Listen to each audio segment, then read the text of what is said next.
breaking down all 26 things you missed from Survivor Season 48, Episode 10. We're talking all things Joe coming in clutch, Star forming a revolution, a classic reward challenge, the rice negotiation, and much more. Careful for any spoilers if you haven't seen the episode yet, and make sure to stick around until the very end of the video as we announce our newest puzzle giveaway winner. If you want to enter next week's giveaway, make sure to subscribe to the channel, like the video, and comment down below your Survivor 48 winner pick with only a couple episodes left. Let's get started with number 26, previously on Survivor. That was definitely one of the episodes in Survivor history. I always try to give honest but positive takes on each episode. Much like a slice of pizza, Survivor is very similar. Even when it's bad, it's still pretty good. As we need to remember, Eva has multiple advantages. Kyle and Camilla are tight. David gets way too paranoid, and it gets flipped on David, leading into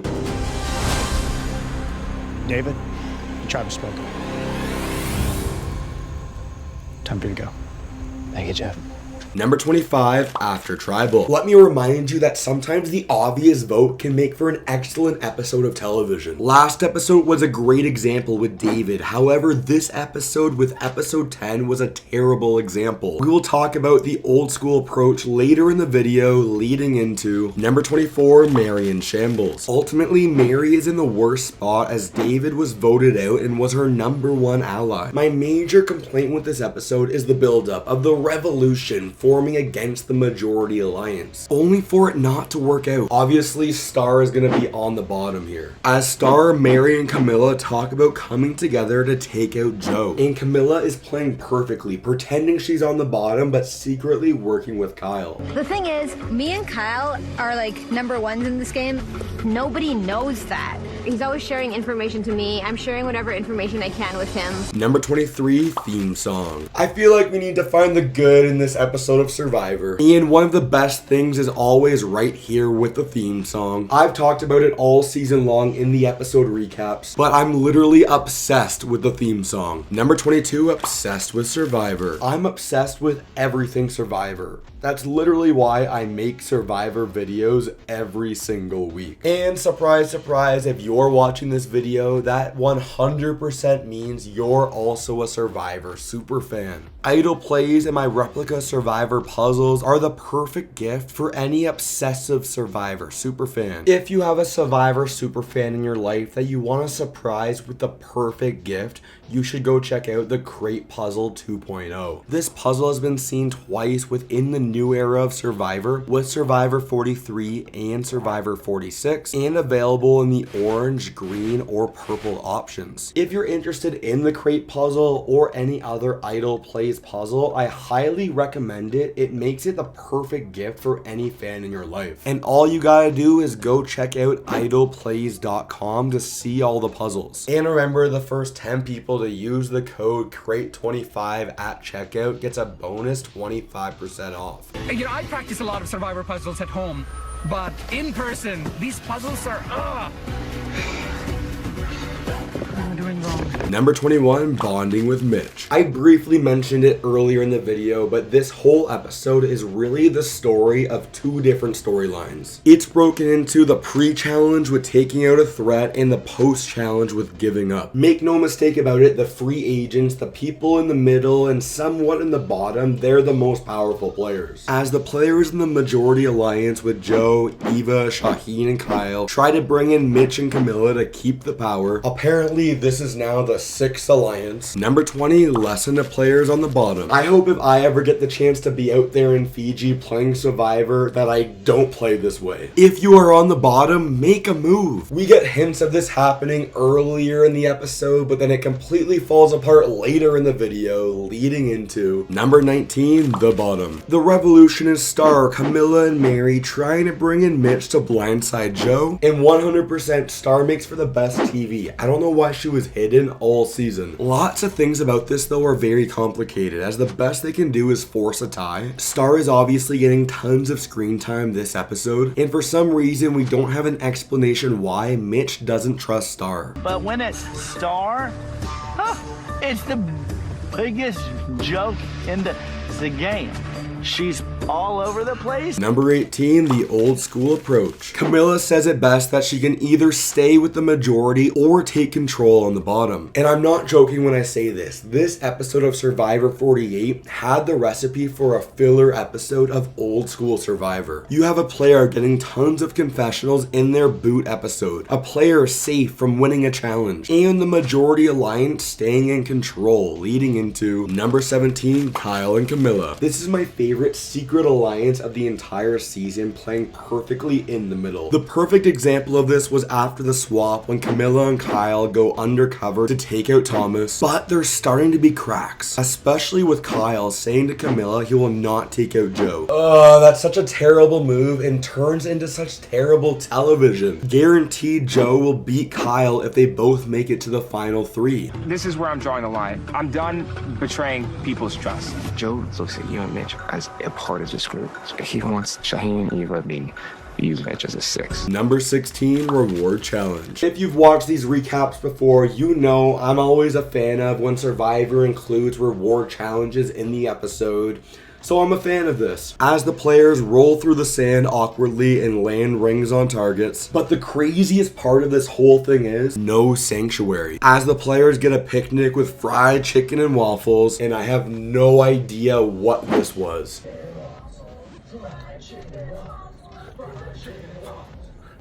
Chicken and waffles, fried chicken and waffles, fried chicken and waffles, fried chicken and waffles.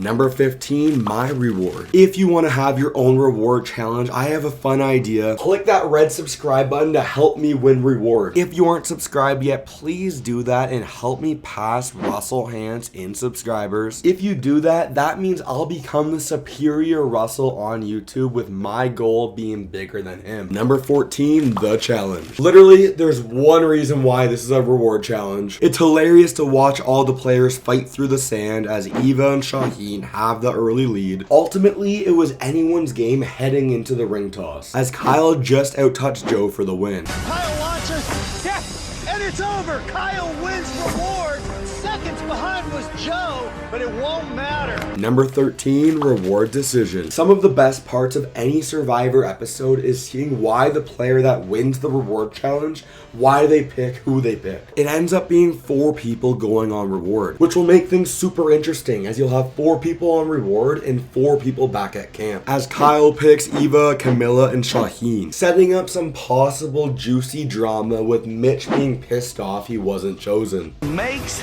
me think, does he love me? Like, are we tight? Like, I'm disappointed with Kyle. Number 12, the reward. Maybe it's a hot take, but other than the star moment, this was the best part of the episode. Going on the boat ride, not going to the sanctuary, made this feel like an old school reward. Eva does say something pretty funny. I don't see anyone targeting me. Eva should be the target. She has so many advantages. She actually says something else that was even crazier. Star and Mary need to go. Eva saying that in front of Camilla was mind-blowing. Number 11, the losers. I really wish Kyle would actually play the game and make a move with Camilla. However, the idea of leaving Star, Mitch, Mary, and Joe at camp makes sense so they can all scheme against Joe. With how everything has been edited together this episode, but also the season as a whole, I'm calling my shot for the winner. Either this episode is building up for Joe to be blindsided next week, or Joe is the next winner of Survivor. Number 10, the minority. I get it. It's a tough sell to convince people to go to rocks and go for a tie. But this is the final 8. You need to dig deep. Either Mitch will come 6th in the 6th alliance, or guaranteed top 4 with Mary, Star, and Camilla. Ultimately, this minority revolution alliance, they're going to be targeting Joe to go home at tribal council. But what if Joe wins immunity? Number 9, challenge time. I love me the slow-mo shots as the players walking in, as the players balance a wobbly table to spell immunity, and the first to spell immunity wins immunity. But it's at this exact point in the new era of Survivor with the rice negotiation leading into number 8, the rice negotiation. It's not really a negotiation anymore, as Jeff just picks a number, the magic number being 3, and this leads to absolutely nothing. The rice negotiation is now a bust in the new era.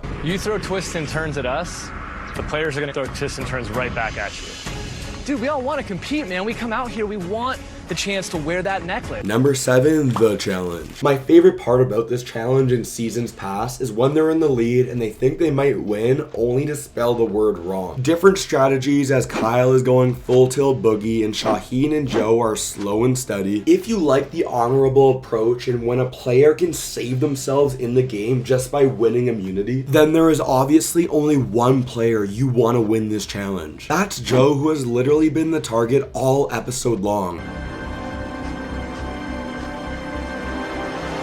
3, 2, 1. It's over.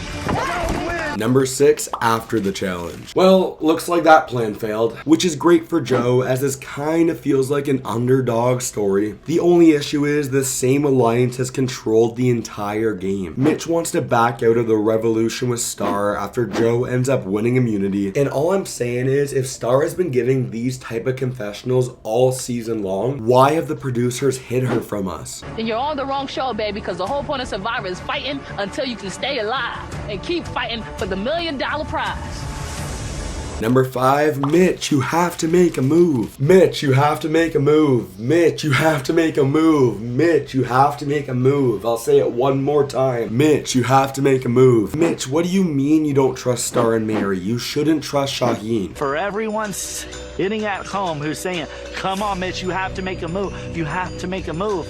You can't make moves with people you don't trust. Number 4, the plans. This is so frustrating to watch. Let's throw out the notepad as Mitch doesn't want to make a move, Kyle doesn't want to make a move, making the vote Star or Mary, with Camilla worried Mary is throwing out Kyle's name, but Shaheen and Eva would prefer Star. With her top tier confessionals, I'm starting a campaign for Star to be on Survivor 50. Number 3, Star for 50. That's right, she's rapping, she gives great confessionals, so I'm starting the campaign right here, Star for Survivor 50. As Shaheen brings up a lie to Joe that Star is targeting Eva, and then boom. I said, my enemies are plotting. What? My enemies are plotting. Number 2, Tribal Council. Ultimately, it became a battle of Star versus Mary, with the idea of trust versus paranoia leading into number 1, Star voted out. Anyways, congratulations, Danielle. You're this week's puzzle giveaway winner. I'll announce a new winner next week, and click right here for everything you missed from Boss and Rob's first season of Survivor.